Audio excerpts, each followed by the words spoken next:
ফয়সালকে এটাই বলবো, ফয়সাল যদি এই নিউজটা দেখে, ফয়সাল তুমি রাজসাক্ষী হয়ে যাও, তুমিই তো শেষ, তোমার ফ্যামিলি শেষ। শুধুমাত্র আন্দোলনের মাধ্যমে তো হবে না। আমরা আন্দোলন করে কি করতে হবে? সর্বোচ্চ গাড়িগুলো আটকে, রাস্তা আটকে আমরা আন্দোলন করলাম। আমরা ভাঙচুরের জাতি না, আমরা ভাঙচুর কেন করতে যাব? অসম্ভব। বিচার আগানো নিয়ে যদি বলতে চাই, যেটা আমাদেরকে এখন দেখানো হয়েছে, আমার কাছে ব্যক্তিগতভাবে মনে হয় যে এখানে আরও অনেকের হাত থাকতেই পারে। কারণ যাদের নাম দেওয়া হয়েছে তারা যে শুধুমাত্র তারাই যেটার পিছনে জড়িত বা তারাই মূল হোতা, এটা ব্যক্তিগতভাবে আমি মনে করি না। সাথে যারা জড়িত, কিছু লোক গ্রেপ্তার হয়েছে, কিছু লোক এখনো গ্রেপ্তার হয় নাই। সেক্ষেত্রে যেহেতু সে আর কি পলাতক আছে, সেক্ষেত্রে তাকে যেভাবে হোক, সে তো আর বাংলাদেশে নাই, বাংলাদেশের বাইরে আছে। বাংলাদেশের বাইরে থেকে আনার ব্যবস্থা করে অবশ্যই তার একটা জনগণের মাঝখানে তার একটা বিচার হওয়া প্রয়োজন। আমি মনে করি যে আরও স্বচ্ছভাবে তদন্ত করা প্রয়োজন। আসলে তদন্তটা আমাদের কাছে ওরকম স্বচ্ছ মনে হইতেছে না এখনো পর্যন্ত। কারণ আমরা চাইতেছি প্রকৃতপক্ষে এটা একটা স্বচ্ছ বিচার হোক। এখানে যে জড়িত থাকুক, যে হোক, হোক জামাত, হোক বিএনপি, হোক যে হোক এনসিপি, স্বচ্ছ একটা তদন্ত আমরা চাই এবং স্বচ্ছ ন্যায় একটা বিচার চাই। এটা জনগণকে একটা ভাওতাবাজি বোঝানো, এছাড়া আর কিছুই না। কেননা হাদিবের হত্যাকারী কারা, মুন্দালদারি কারা, হত্যাকারী তো ফয়সাল, সেটা আমরা সবাই জানি। কিন্তু ফয়সালকে দিয়ে কাজটা করার লোকে, ফয়সাল কিন্তু টাকার বিনিময়ে করছে। আমাকে একজন শ্যুট করার জন্য আমাকে আরেকজনে 5 লাখ টাকা দিলে একজন শ্যুট করে দিয়ে যাবে, এমন হাজারো ব্যক্তি আছে, হাজারো ফয়সাল আছে।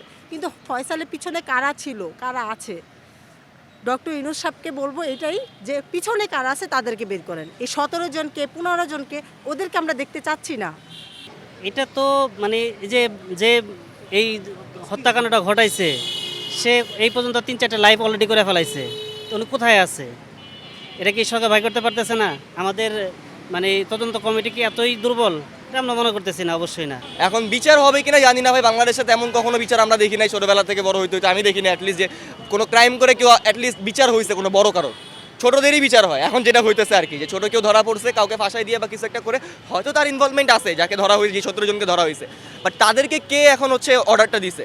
কারণ নর্মালি যদি আমরা দেখি, তাদের কিন্তু এতটাও ক্ষমতা বলি বা এতটাও হইতেছে সাহস বলি থাকার কথা স্বাভাবিক দৃষ্টিতে নাই, যে একজন এত বড় লিডারকে তারা হত্যা করে ফেলবে। তো এটা নিয়ে আরেকটু তদন্ত করা উচিত। আসলে আমি যেটা মনে করি, প্রশাসন খুব ধীরগতিতে আগাচ্ছে।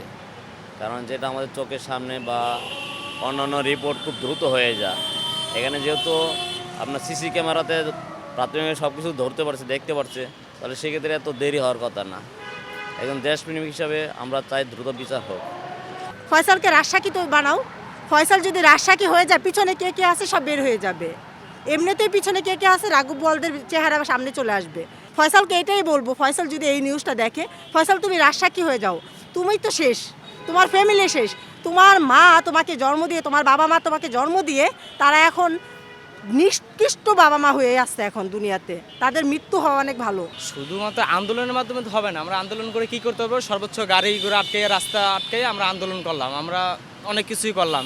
কিন্তু এতে তো আমাদের দেশেরও ক্ষতি হবে। আমরা তো চাই না যে আমাদের দেশের ক্ষতি হোক। তো এটা বিশেষ করে যে প্রশাসন আছে, অবশ্যই প্রশাসনের সাহায্য প্রয়োজন। কারণ জনগণ তো আন্দোলন করলেই হলো না, প্রশাসন না চাইলে তো আর সব কাজ হয় না, সব কাজ তার জনগণ দ্বারাই সম্ভব না। আমরা পারবো শুধু প্রতিবাদটা জানাইতে, কিন্তু প্রশাসনের তো আমাদের সাহায্য করতে হবে, প্রশাসন ছাড়া তার এটা হবে না। পূর্বে আমরা দেখছি অনেক যারা হত্যা করি বা এরকম অনেক আসামি আছে, বাইরে পলাতক ছিল, ওদেরকে নিয়ে আসা হয়েছে, আনিয়া তাদেরকে বিচার আওতায় আনা হয়েছে। সেই হিসেবে এটাও এভাবে আনা যায়, আমি তো মনে করি। তারা জানে জনগণ কী চায়, এটা বলে লাভ নেই। তারা আরও অনেক আগে থেকেই জানে, যেদিন ভাইয়ার উপর অ্যাটাক করে তখন থেকেই জানে যেটা ভবিষ্যৎ পরিস্থিতি কী হতে পারে। তো তারা জানে আমরা কী চাই। এখন অফিসিয়ালি যদি তারা জানতে চায় আমরা কী চাই, তো সেখানে একটা বসা উচিত আমার মনে হয়। আর বসাবসিতে সময় নষ্ট না করে, কারণ অলরেডি যেদিন ভাইয়ের উপর অ্যাটাক করা হয়েছিল ওই দিনই চলে ধরা যেত। একটা কথা সত্যি, বাংলাদেশের পুলিশ, বাংলাদেশের সেনাবাহিনী, বাংলাদেশের সরকার এতটাও মানে খারাপ না বা এতটাও হচ্ছে উইক না যে তারা ধরতে পারবে। তো সেই পুলিশ যদি আমাদের সাথে আর কি একটা মানে জনগণের সাথে যদি একটা বৈঠকের ব্যবস্থা করে যে আপনারা কি চান, সেই ক্ষেত্রে জনগণের যে দাবিটা আছে সে দাবিটা তারা জানাবে পুলিশকে। তো পুলিশ যদি সেই ওইখান থেকে যতটুকু সম্ভব যদি জনগণকে বলে যে আপনারা আপনাদের মতো চালাই যান, যতটুকু সম্ভব আমরা চেষ্টা করব, সেক্ষেত্রে তো জনগণ আর কি ফুলভাবে তার কাজটা চালিয়ে যেতে পারবে। শুধু আন্দোলন করে তার বিচার হবে না। আমরা পারবো রাস্তাঘাট থেকে আন্দোলন করতে, টানা আন্দোলন চালিয়ে গেলাম, তাতে আমাদের জনগণের ক্ষতি হচ্ছে, এটা আমরা বুঝতে পারলো। এখন আমরা বিচার পাচ্ছি না বেদে আমরা রাস্তাঘাট আটকিয়ে এইভাবে করছি, যাতে আমাদের উপর থেকে, প্রশাসন থেকে তারা একটু আমাদের সহযোগিতা করে, আমাদের কথাগুলো চিন্তা করে যেন হাদি হত্যার বিচারের একটা পরিকল্পনা তৈরি হয়, যে তার বিচার হতে হবে। সর্বোচ্চ সোজা কথা হচ্ছে আমরা যে কোনো কিছুর বিনিময়ে হাদির বিচার দাবি করি। হাদিকে যারা হত্যা করেছে তাদেরকে দৃষ্টান্তমূলকভাবে নির্মমভাবে শাস্তি দিতে হবে, তাদেরকে মানে বিচার করতে হবে, সোজা কথা। এটা তো আসলে আন্দোলনের কিছু না, এটা চোখের সামনে সব কিছু হয়েছে। মানে আন্দোলন করে যদি আমরা সব কিছু দাবি আদায়ের মতো হয় তাহলে তো হবে না। এটা তো চোখের সামনে যেহেতু হয়েছে, আন্দোলনের কোনো কিছু না, প্রশাসনের মাধ্যমে দ্রুত এটা বিচারের আওতা আনা প্রয়োজন আমি মনে করি। আসলে হাদি হত্যার করে আমরা যে আন্দোলনটা করছি, এই আন্দোলন করার মাধ্যমে যদি আমরা বিভিন্ন জায়গার ক্ষতি করি, এটা আমাদেরই, আমি মনে করি আর কি আমাদের জনগণের আর কি আমাদের বাংলাদেশের ক্ষতি।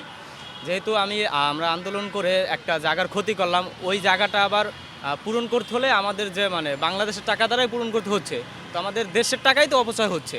তো সেক্ষেত্রে আমি মনে করি যে আমরা যে ভাঙচুরগুলো আর কি হচ্ছে সেগুলো না করাই বেটার। আমরা যে আন্দোলনগুলো করছি, আমরা চাই প্রশাসনের সাহায্য একটু বেশি বাড়িয়ে আর কি তাদের সকল চেষ্টা সহকারে আমরা আর কি এটার একটা পরিপূর্ণ একটা চাই, মিলটা চাই, যাতে আমরা হাদি হত্যার বিচারটা পাই। অবশ্যই আমরা সুষ্ঠুভাবে একটা আন্দোলনের মাধ্যমে দেখা চাই। আমরা ভাঙচুরতে জাতি না, আমরা ভাঙচুর কেন করতে যাব?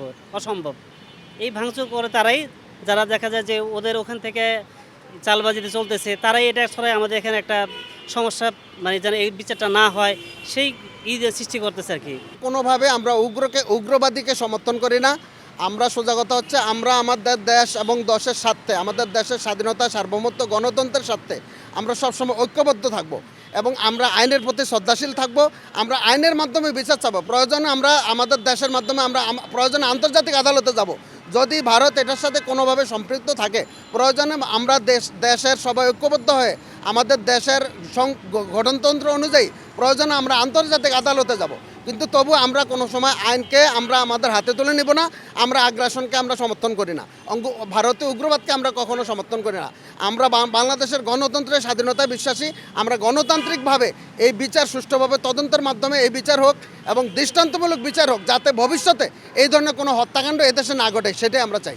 আর অ্যাবাউট মাইনরিটি কিলিং, বাংলাদেশে প্রত্যেক দিন রাস্তার মধ্যে একজন কোনো জাতি বা গোষ্ঠী টার্গেট করে মারা হয় না। একজন মুসলমানকেও মারা হচ্ছে, একজন মুসলমান বোনকেও অনেক হত্যা করা হচ্ছে, খারাপ কিছু করা হচ্ছে, একজন হিন্দু বোনকেও করা হচ্ছে।